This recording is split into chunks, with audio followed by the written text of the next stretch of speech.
You're very vocal about your inspiration. So I want to kind of show you a few photographs from a few films. I want you to tell me whether they inspired you, how they did, and how you wanted to make it different so that maybe it would have the effect that Host has had on audiences so far. I feel like we're going to get stitched up here.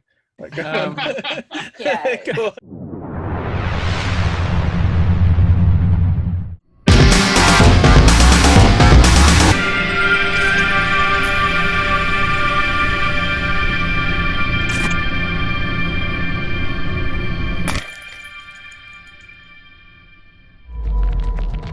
Hi guys. Hello. Hi. How are you? Good. How are you? I'm nervous. What's there to be nervous about? It's gonna be fine. SEYLAN, like, how has it been for you since have people like been assuming you're thinking you're a medium still? I have to admit the background is kind of off-putting a little bit. She's still on set. Here, because but it's funny because when Rob asked me to do it, he's like, well, we just want, because the medium, her name's Sam, isn't it? I've forgotten her surname, but the medium that he'd, been in touch with was just kind of like, very ordinary backdrop. And he's like, well, we just want, ordinary, just what your house is like. And I'm like, well, it's like this. So a bit more of a kind of cliche. He didn't know that. But Talking of mediums, does anybody know who this is? Nice. No, yeah. No. What's the story? We want to know who but that is. SEYLAN, I think you need to watch out. Someone's trying to steal your thunder now for the next Japanese SEYLAN. 17 sequels that Jed's got prepared now. So it should be in touch. yeah. Well, I think that is the international distributor or the Japanese distributor. They've gone like full on for the Tokyo, the Japanese release, which I'm not sure when it's out. Is it January, I think? Yeah, Jan, I think. Yeah. Yeah, and I love it. I love like there's posters all around their Tokyo Underground and stuff, their metro system. Is it? I think so. I've seen pictures like everywhere. Holy shit! And they haven't even dubbed it. Yeah, no, it's really cool. All right. I've never done this over Zoom. Obviously, we're not physically together, but there's no reason why Spirit can't communicate over the internet. Myself and Steve, we've made a whole bunch of movies before. We've made like 4 movies together. Yeah. And so, I mean, personally, I knew Host would be bigger because we had a bigger budget and we're doing it with Shudder. But in my mind, I thought of it almost like a short film, like in terms of the reception we get. I would think, oh, a few people would like it in a certain circle of like film people. Did not expect it to kind of transcend into the mainstream like it did. I mean, when did you realise that this was going to be like an international hit? And it was going to end up in the top 10 in pretty much every single publication that's published a top 10 horror movie list now. It was whatever was the first American publication to pick it up. So that might have been the Washington Post. It might have been Fox News. I mean, literally, it was like, really, they're covering this movie, and it touched the right nerve at the right time. And obviously, it's a good film, but a lot of good films disappear.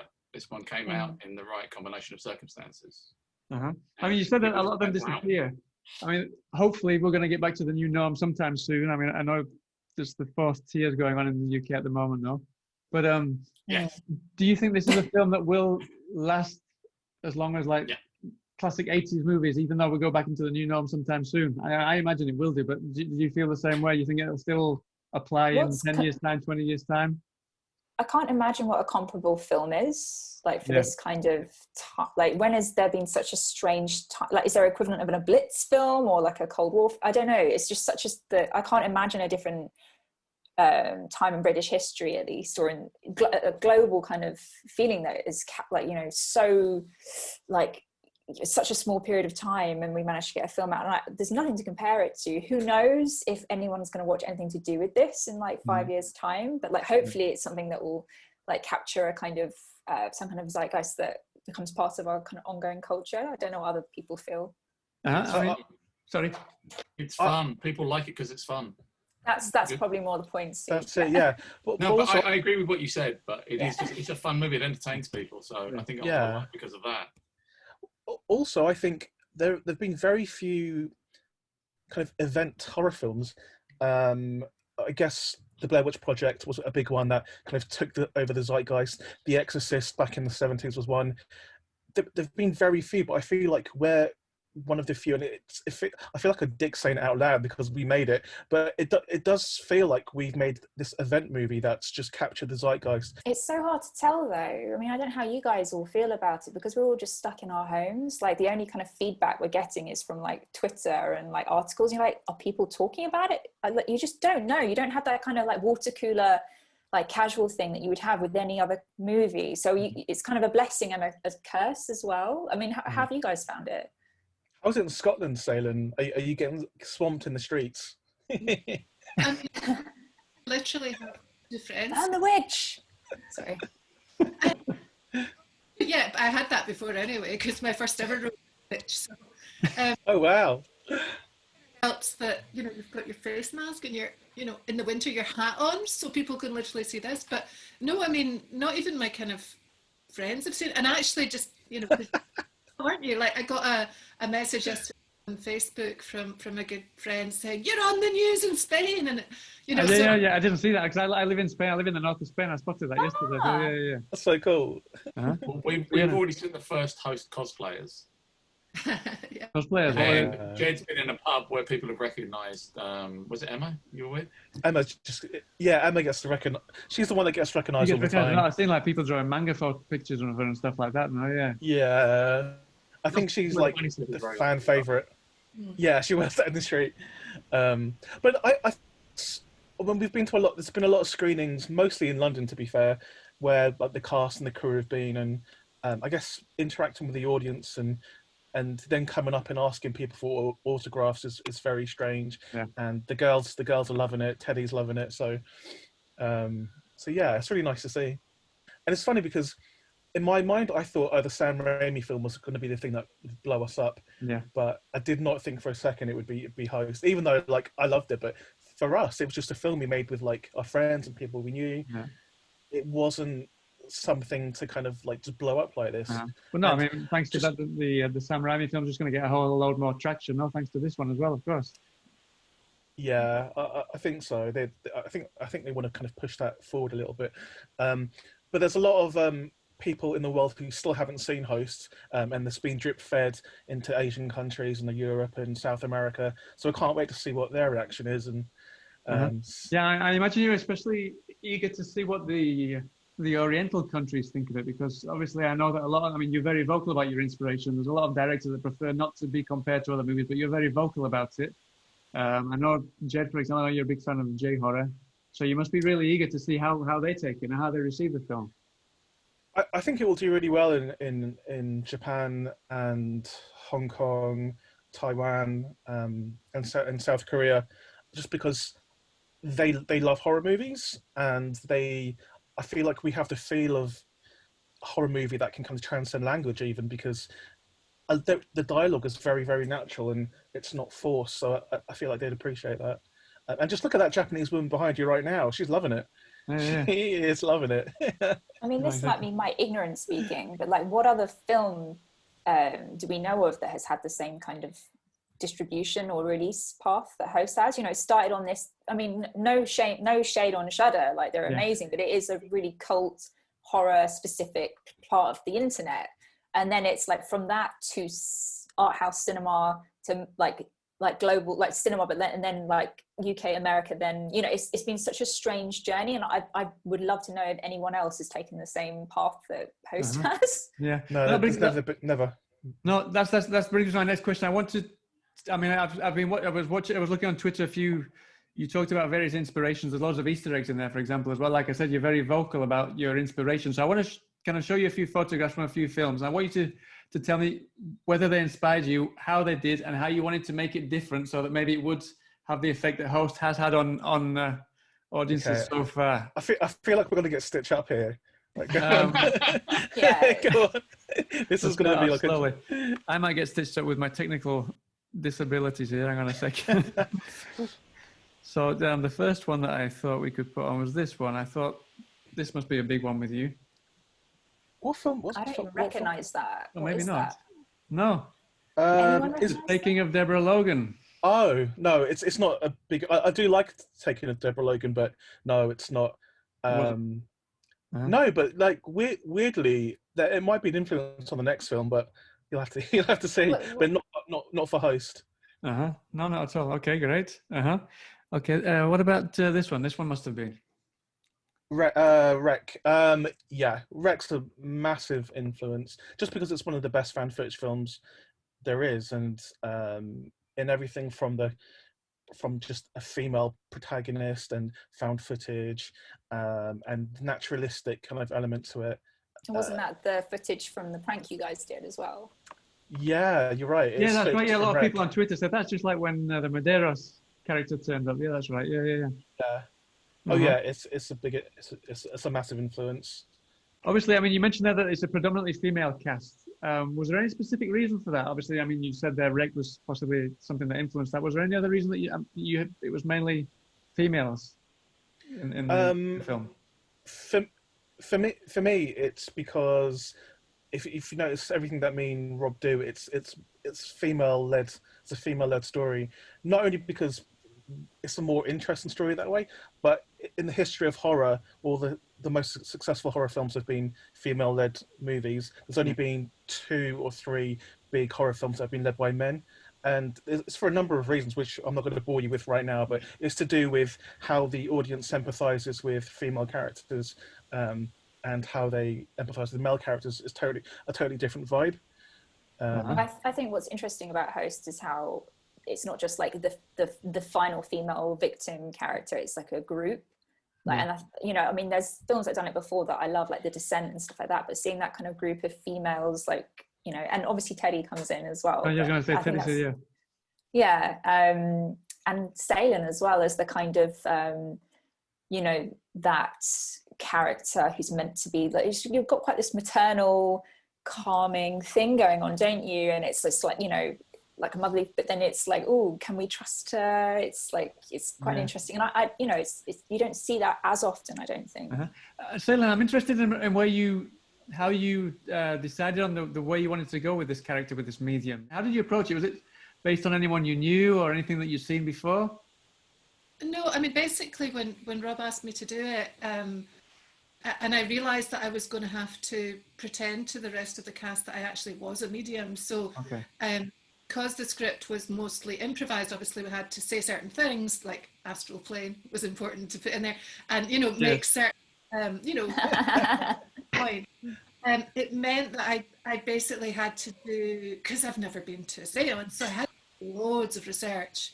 I did loads of research. I mean, I went on YouTube and I looked at every seance, and I went on to websites that talked about spiritualism and the spiritual church and so on, because I just wanted to kind of understand it, so that if I got any random questions, then I could understand them. As far as like how I actually, did the seance and did the part, I mean, I also teach. I used to teach languages and I teach music. So I suppose it's a kind of similar role, kind of facilitating other people's experience. So so that aspect was more like me, although I had to do certain things that I might not have done, like Rob said to me, like, you have to neg Radina, and I'm like, I don't even know what negging means, so but otherwise it was, I suppose that aspect of it was, I'm interested, how did Rob direct you? Did you have Zoom conversations beforehand, or was it kind of very much in the moment that you were sending your messages on the computer screen? How did that work?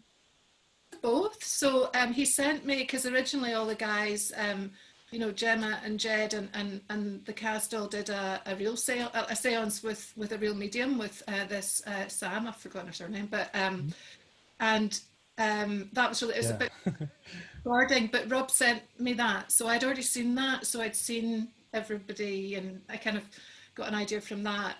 And then I had a Zoom also with Rob and with this woman Sam, in case I wanted to ask her any questions. Right. I also did a seance with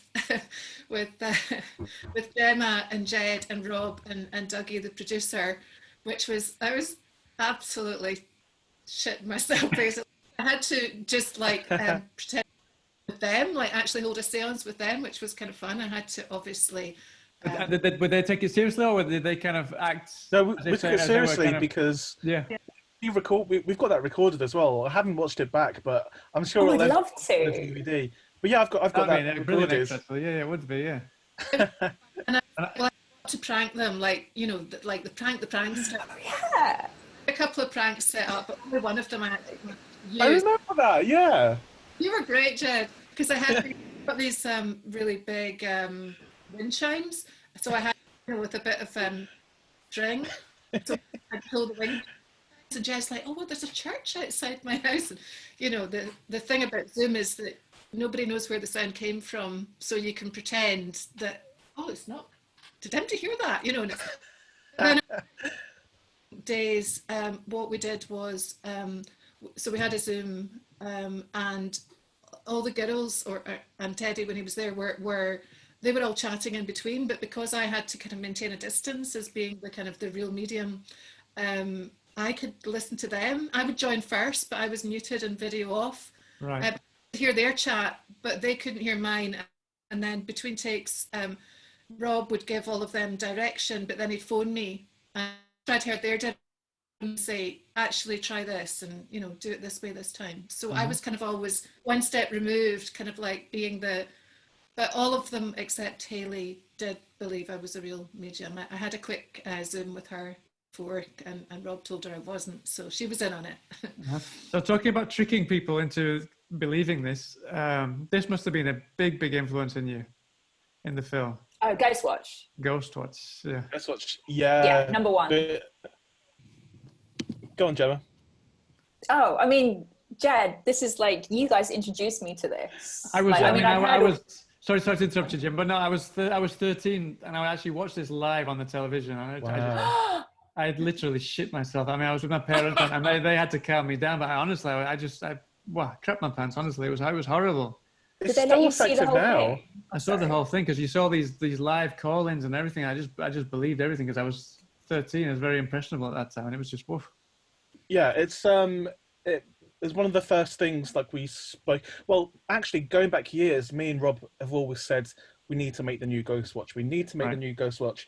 And then I do a podcast, and about 2 years ago, I had Stephen Volk on my podcast, who's the creator of Ghost Watch. And I said to him, the last question I asked him was, do you think anyone else is ever going to make a new Ghost Watch? And he said, I doubt it, but maybe you will, as a joke. Yeah. And then fast forward to now, he watched it and he loved it. And he went on Twitter and came out and said, hosted the new Ghost Watch. But he doesn't remember ever saying that to me back then. I've got it recorded. You could go listen to it right now if you wanted to. But it's crazy, and it's so influential because it's a British found footage piece of media, which it's rare. It's really rare, and it's really effective. And yeah. Definitely. I mean, and even it's amazing that even Americans nowadays that talk about Ghost Watch is like one of the most influential found footage films. I didn't realise it had travelled across the pond. Yeah. Because a lot of people in Britain haven't even seen it because it was like banned for ages, wasn't it? Yeah, it was banned. Yeah. It was mostly Shudder. When Shudder got it on there a couple of years ago, then Americans started to watch it. Right. I see. It's not there anymore though. No, they keep re-upping it every like 6 months or something. I think what was most effective about it wasn't actually the story, but actually the people that were involved. You know, you've got Mike Smith, Sarah Green, and Parky, and all of those, and they're just people you don't expect to be involved in something a stunt like that as well. And that's the most important thing about fan footage things. The authenticity has to be the number one thing. Anything that takes you out of or kind of covers it in artifice it just detracts from the actual storyline. So we were very careful in the construction of Host to make sure it was authentic as possible. That's why the girls didn't know SEYLAN wasn't a real medium. That's why we used their real names. We based it on real situations and tried to keep it as real as possible. And when it comes to the scares and the stunts and stuff, a lot of the girls, because we shot all of the stunts beforehand, it was played in live to them in a Zoom situation, so they would react to it in a kind of a real life. Real life. So basically, they went into the film not knowing what the real ending was going to be because SEYLAN could have done anything to them. Yeah. Yeah. Uh-huh. I mean, that must have been really difficult for the stunts and VFX as well. I mean, it's kind of a Steve. Sorry, I'm like, sorry, I shouldn't be asking questions. No, you're doing me a favour. You're doing me a favour, Gemma. Yeah, thanks. But just because it's, you know, it was meant to be so authentic and they had to get someone like you on to actually make you know, pull those really difficult shots off. Like I saw that thing that you guys did where you like had to map out the you know, the bottle thing at the end. And I don't know if you've seen this, Howard, like on the behind the scenes, it's like someone's crouching and then, no, I've not. I read that. I think there's a behind the scenes thing on is it on Apple? If you have it on Apple TV, I think. But I haven't seen that's it. the reels. That's the reels. There's 9 minutes of the real seance that we did on the end of. I've not seen it. I haven't seen it, no. But on the DVD Blu-ray, there's like a behind the scenes thing. I haven't seen that yet, to be honest. No. But Steve had to make them look like 100% authentic, otherwise it would have like. Well, the way the bottle was done is it's literally somebody crouching down in the corner while Gemma's walking around Hayley's kitchen. And then he stands up and throws the bottle into her head. And that's Nathaniel Martin, the stunt coordinator. But he was in the shot the whole time. So he had to be painted out for the whole duration. And then when he stands up, his shadow goes right across everything. So all that had to be sorted. But it means that there's a real bottle on set hitting a real person. And there's real debris flying. And it all feels like it's actually part of the location. It was a lot of work. There was an awful lot of work. There's 67 visual effects shots in the movie, and it's less than an hour long, so there's more than one a minute. Yeah, and I mean that's something else that's very. Yeah, but that's something else that really stands out with this movie is found footage movies don't really go as far as Host goes, and I don't think anyone. I certainly wasn't expecting that kind of ending. I didn't expect those kind of effects in this kind of a movie. And I think that's something that really left everybody so shocked. No, Steve. We watched some films in preparation for the movie, and I'm not going to name names, but some of them are not as ambitious as you would hope they would be. And this film is ambitious. Yeah. This film was like, this needs to be done in order to tell this story this way with these characters in this situation. So the film went for it, and we went along with it. So there's a lot more stuff happens in this movie than you would normally see in some other found footage movies. Also, sorry. No, carry on. No, I was going to say, aside from the effects, kudos to the actors and actresses, no? Because if it wasn't for them going the full Monty, we wouldn't have got these special effects and scenes that we got, no? The reason I love the movie is you actually enjoy it from the beginning. You're not waiting for it to start. It starts right at the beginning. It starts with Hayley setting up her first call, and then Gemma gets on, and Gemma's a bit of a pain, and there's a relationship going on there, and there's repartee, and there's tension. It's not making you wait 15 minutes for the film to start. The film starts from frame one. Yeah. And a lot of films genuinely could learn from that. No matter how much visual effects they have or not, start the movie right at the beginning. Give us entertainment from the very start of the movie, and Host does that. No, exactly. As soon as the broom cupboard opens, we know that we're into frights right from the very first second. No, yeah. Yeah, it's not treading water. It wants you to have a good time right from the start. Yeah, and I think that's a good reason why everyone enjoyed the fact that it was 50 minutes. I think even thanks to Host, I think we might start seeing a lot more shorter movies now. I'm pretty sure of it, just to cut out the fat from the film. Wouldn't surprise me at all. All right, so one more that I want to talk about influences. This was something that Jed put on Twitter, and it kind of confused me a little bit. Jed confuses all of us. Is this Jed telling lies again? Jewel of the Nile. Jewel of the Nile, yeah. The romance on the stage. Don't trust what I say on Twitter. No, I was looking through the tweet line. I was like, he's talking bollocks all the way through. None of it makes sense.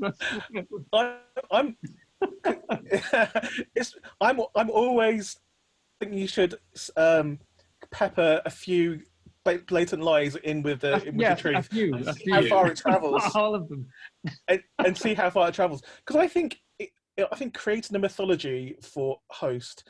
Oh, are you still there? Creating a mythology, people do need question marks. So I'm introducing question marks into the mythology, which will make people watch it again and again and again to look for those question marks, to look for answers. It is a real mission of mine to do this. But yeah, I was. It's not an influence. I do like that movie though. Anything with Danny DeVito in is a thumbs up from me. I mean, talking about getting people to watch it again and again and again. You said it's full of Easter eggs, and it's got its Easter eggs in there. Yeah. But what I'm interested in, I imagine most people from around the world have spotted most of what you put in there. No. What were you going to say? No. You want to keep people watching? I don't think so. Maybe half. But my question was the opposite. I wanted to know if there's anything that people have come up with that you didn't put there in there intentionally, and they found it like, and you thought, bloody hell, this was an Easter egg by mistake. I love the dark SEYLAN theory. What's that? The Dark SEYLAN fan theories. Like, you know, it's like, whose fault was it? You know, was it Gemma's fault? Was it Haley's fault? Was it SEYLAN's fault? You know, did she plan this? Where did she go when that bell rang? You know, I love this fan theory. Have people come up to you, SEYLAN, about it? I mean, just on Twitter, but yeah, it's so much fun, and it's like, is that really SEYLAN phoning on the phone later, or you know? And I just yeah, have fun with it, and kind of like Jed said, you know, there's been questions, but I've never answered them. You just kind of go along with the kind of. SEYLAN, do you think it's gonna, over time, the Dark SEYLAN fan theory will get worse? Hope so. I like playing the evil one, you know, the kind of mysterious one. So I hope so. Yeah. Yeah, and the fan theories is my favorite thing, because they read into stuff more than we ever did. Because don't forget, we wrote this in 2 weeks. Oh yeah. So we didn't. I mean, obviously we have our own encyclopedia of our references that we put in, but then it's also we didn't really think of how things connect to each other and how it might be portrayed to like an audience member. So the theory about whose fault it is the most interesting thing to me. Is it Gemma's fault because she created this false spirit? Is it Haley's fault? Why is she doing a seance for maybe not the first time? Is it SEYLAN's fault? Is it Ginny's fault? And like, it could be Ginny's. It could all be Ginny's fault, to be fair. This brings me to the next question. That you've got a whopping total of 17 sequels planned, Jed. And some of these are the Wrath of Radina. Gemma did it this time, so all of it you're exploring. Yeah, all but can I just correct you? Yeah, it's more now. In 2021. I don't know about 2022. There may be some more. No, but seriously, on the sequel thing, I want to do host. I want to do host too. The sooner the better. Not to hit the ground running. No, not sooner the better. No, you don't think so. It needs to resonate. It needs to resonate in all the different countries first. It needs to build, and it needs to be organic. It can't be just us doing it for the sake of it. We want to make other stuff first, and then we could do a direct sequel. But this first Blumhouse movie, it's like a spiritual sequel. There are some Easter eggs. I mean, we won't say what, but there are some relations to the house now, which will be interesting for people to pick up on. Right. Is it in the same universe? You know, who knows? Yeah. Well, I talked about getting back to the new norms as soon as possible. Does that concern you in terms of coming up with a fresh plot? Because obviously, if we're all back into the same world, there's going to be similar plots that we've seen before. Is it going to be more difficult to find a plot, or have you already got a few ideas? I've genuinely, I have too many. I have too many ideas that I've built up. People think we're overnight successes. They've just found us overnight. We've been around for a long. We've been around for a long time, building up these stories. We have a lot of stories that we want to tell. Between us, we have so many stories. So we're good to go for a long time. And I think if you're making a classic story, you shouldn't be reactive, you should be proactive. Host could have been set anytime. It didn't need to be set in the pandemic. We just set it now just because it's the time we're in. It could have been set on a spaceship for all we care. It's the relationships between the people that kind of matter the most. But yeah, I would like to see Host in space. Hey, everyone, get in. 3, 2, 1. Happy spookies. Happy spookies. Yeah, happy spookies. Cheers. Bye. Thanks. Bye-bye. Hey,